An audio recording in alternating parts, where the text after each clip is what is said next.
For our last story tonight, let's talk about the land where time seems to stand still. The land with a relentless sun and rippling sand. I'm talking about the Sahara Desert. It spans across North Africa. It's the largest hot desert in the world, one of the driest regions on Earth, but maybe not so much anymore. The Sahara is blooming with life.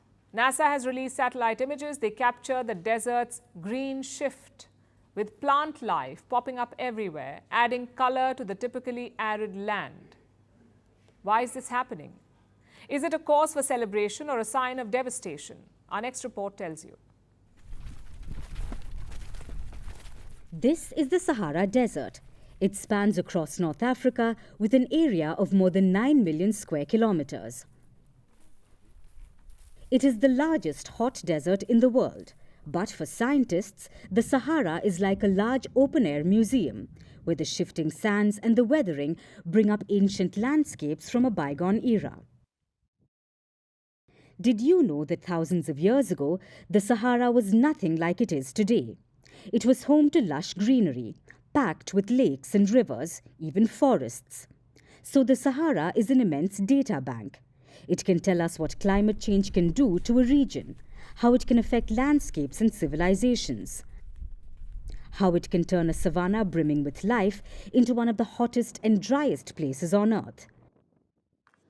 Because today, we are witnessing this shift once again. But this time, climate change is taking the Sahara back to its roots. NASA has released satellite images of the desert. They show a dramatic transformation. The Sahara is shifting green. You can see the influx of color from space. Over the past few months, the region has witnessed heavy rainfall, so plants are growing across the desert, especially in Morocco, Algeria, Tunisia, and Libya. These are generally treeless landscapes. They rarely receive any rain, but now green shoots are sprouting up across these regions. Now, considering the region's history, this is not completely unusual. The Sahara looks like a desert, but when a deluge of rain pours in, everything starts greening quickly. Plant life starts to sprout. Nature responds readily. What's unusual is the rate at which this is happening. The flora may look pretty, but this is a devastating sign of the things to come. Climate change is changing the tracks of storms. In Africa, it has moved the storm system northward, so rainfall in the region has become stronger and more frequent. Within a matter of days, North Africa received a year's worth of rainfall.